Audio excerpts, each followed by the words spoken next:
E vamos direto ao ponto. Pensem no dia 6 de abril de 2026. À primeira vista, os mercados globais estão parados, um silêncio quase total. Só que por baixo dessa calma toda, tem um monte de forças invisíveis prestes a colidir. E olha, o cenário pode virar completamente em questão de horas. E essa é a grande questão, não é? Porque enquanto Europa e Ásia estão em feriado, o relógio geopolítico, esse não para de jeito nenhum. A gente está bem no meio de um paradoxo que é fascinante e, ao mesmo tempo, bem perigoso. De um lado, o que a gente vê é essa calmaria toda. Feriados importantíssimos que deixam os grandes centros financeiros com uma liquidez baixíssima, quase seca. Mas, do outro lado, a realidade de uma tensão que dá para cortar com uma faca. Tem um prazo se esgotando e o mundo inteiro está de hoje, esperando uma única notícia. E essa tensão toda nos leva direto para o epicentro do problema, o conflito em torno do Estreito de Hormuz. 20%. Esse número já diz praticamente tudo. 1/5 de todo o petróleo que o planeta consome passa por essa única rota marítima. E, nesse momento, ela está parada. A dimensão do problema é simplesmente gigantesca. A situação não podia ser mais preto no branco. De um lado, um ultimato dos Estados Unidos com uma ameaça militar bem clara na mesa. Do outro, uma saída diplomática, o tal do Acordo de Islamabad. O mercado está completamente espremido entre essas duas possibilidades. E aqui fica claríssimo o que se chama de resultado binário, quer dizer, não tem meio termo. Se a diplomacia der certo, o petróleo Brent pode cair para menos de $90. Agora, se falhar, analistas do Goldman Sachs e do Morgan Stanley estão projetando uma alta violenta para a casa dos $120, $140. É uma aposta de tudo ou nada, literalmente. Mas seria um grande erro achar que a história toda é só sobre o petróleo. Tem outras 3 forças muito poderosas agitando as águas, sabe? E elas estão deixando o cenário ainda mais complexo. A primeira delas é a economia americana. É impressionante porque, mesmo com essa crise toda no ar, os dados dos Estados Unidos continuam vindo muito fortes. Isso cria uma espécie de efeito ímã para o capital do mundo todo. Esse número aqui é a chave de tudo. O rendimento do Tesouro de 10 anos está em 4,37%. E isso foi impulsionado por um relatório de empregos que mostrou a criação de 178 mil vagas, quase o triplo do que se esperava.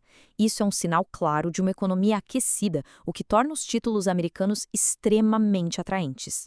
Então, o ponto central é esse.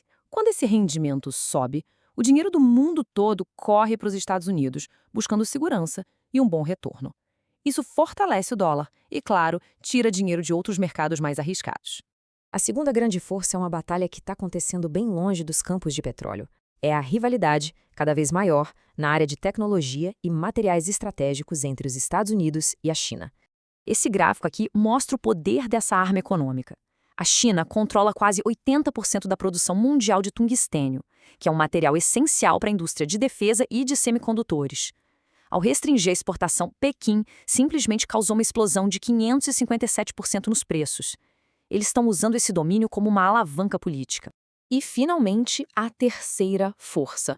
Essa talvez seja a mais inesperada de todas. É uma espécie de cisne negro que está surgindo lá da política monetária do Japão. Durante décadas, o dinheiro japonês se espalhou pelo mundo em busca de rendimentos melhores.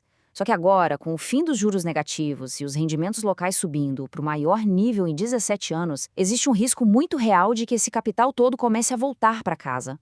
Essa tal repatriação poderia sugar uma liquidez gigantesca dos mercados globais. Então, como é que todas essas forças, que apontam para direções diferentes, se manifestam no mundo real?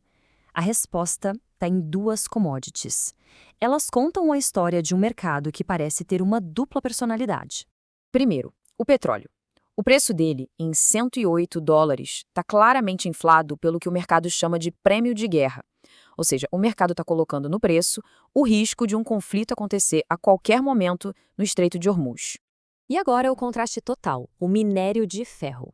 O preço de $105 está em queda, pressionado por uma demanda fraquíssima na China e estoques nos portos em níveis recordes.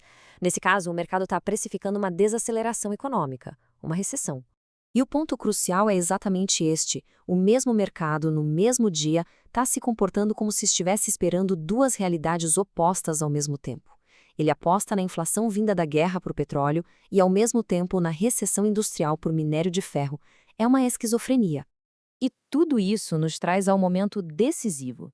Todos esses fios da história, geopolítica, economia, commodities, estão se juntando num único ponto, numa única decisão que está prestes a ser tomada. Parem e pensem na dificuldade de navegar num mercado assim.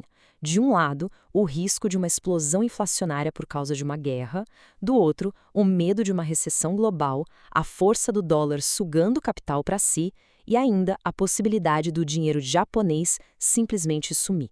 É um dilema dos grandes. Essa citação da fonte original resume o momento de forma perfeita. Um estado de suspensão. O mercado está paralisado, se equilibrando numa corda bamba entre a força da economia americana e a esperança, bem frágil, de um acordo de paz. E isso nos deixa com uma última reflexão. Nesse nosso mundo superconectado, talvez o verdadeiro perigo não seja a notícia em si, mas o silêncio que vem antes dela.